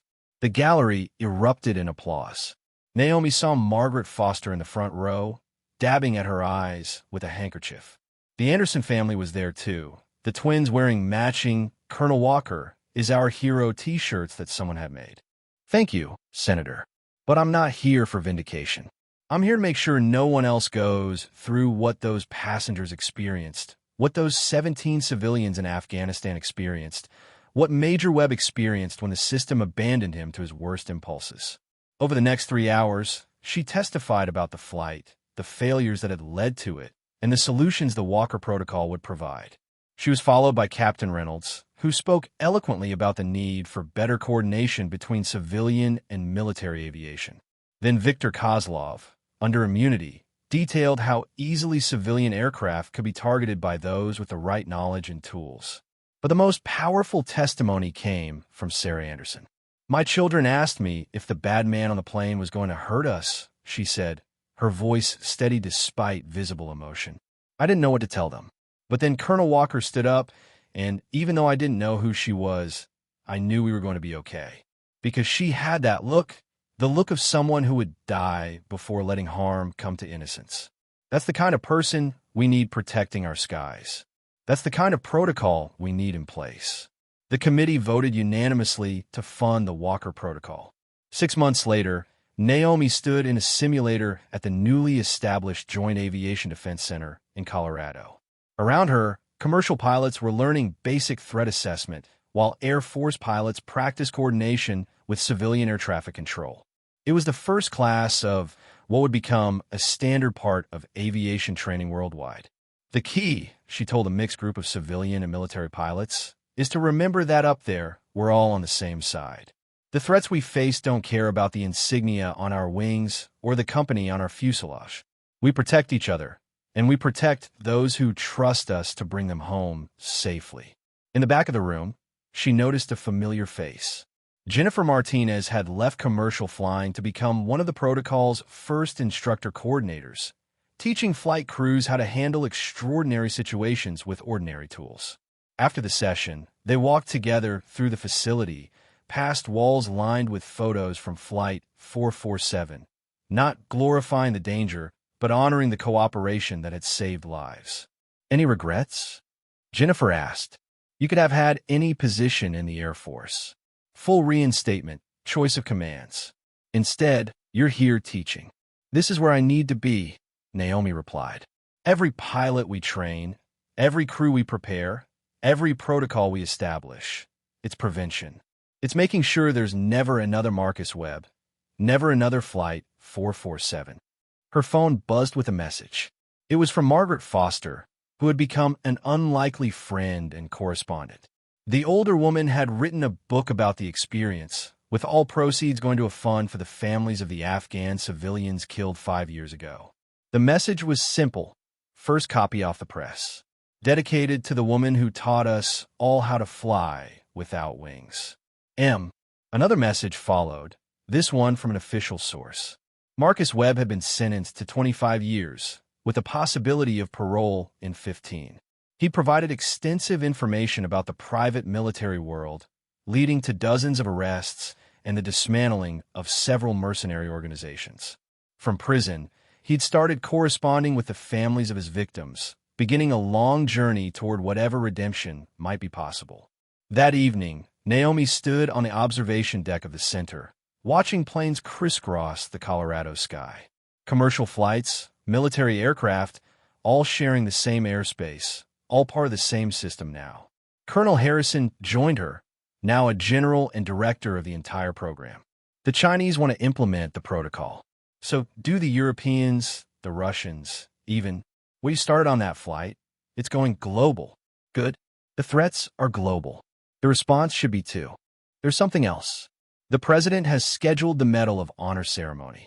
I know you said you didn't want it, but I'll accept it, Naomi interrupted. But only if the entire crew of Flight 447 is there. And the passengers. This isn't my medal, it's ours. 3 weeks later, in the Rose Garden of the White House, Naomi stood as the president placed the medal around her neck. But the real moment came after, when 200 people, passengers and crew from Flight 447, stood as one to applaud not just her, but each other, their shared experience of terror transformed into triumph. Young Emma Anderson broke from the crowd and ran to Naomi, hugging her legs tightly. Are you still not a superhero? She asked, looking up with bright eyes. Naomi knelt down to the girl's level, the medal heavy around her neck. No, it's with you. But you know what I learned? We don't need superheroes. We just need regular people who are brave when it matters. As the ceremony concluded and people began to disperse, Naomi noticed someone standing at the edge of the gathering. A young woman in Air Force dress uniform, fresh from the academy, waiting nervously to approach. Colonel Walker, I am Lieutenant Sarah Chen. I'm your first official student in the Walker Protocol Advanced Program. I joined the Air Force because of what you did. Because you showed that doing the right thing matters more than following the wrong orders. Looking at this young officer, Naomi saw herself 10 years ago, idealistic, determined, ready to serve. But this lieutenant would enter a different Air Force, one changed by the hard lessons of Flight 447 and the 17 who died before. Welcome to the program, Lieutenant. Ready to learn how to protect the sky? Yes, ma'am. Ready. As the sun set over Washington, painting the sky in shades of gold and crimson, Naomi Walker stood surrounded by the lives she'd saved and the future she was building. The woman who had boarded Flight 447 as a sleeping passenger had awakened to become the guardian of a new era in aviation security. The threats would continue to evolve. New dangers would emerge, but now there was a protocol, a system, a network of trained individuals ready to respond. The Walker Protocol wasn't just about tactics and training. It was about the fundamental belief that when crisis comes, ordinary people can do extraordinary things. And somewhere, in a small apartment in London, Margaret Foster was writing the epilogue to her book, ending with words that would become the unofficial motto of the Walker Protocol. In the sky, we are all connected. In danger, we are all family. In courage, we are all capable of flight. If you had the skills to save hundreds of lives, but using them meant confronting the darkest failure of your past, would you step forward or stay silent? If this story kept you on the edge of your seat, Hit that like button and subscribe for more incredible tales of ordinary people facing extraordinary circumstances.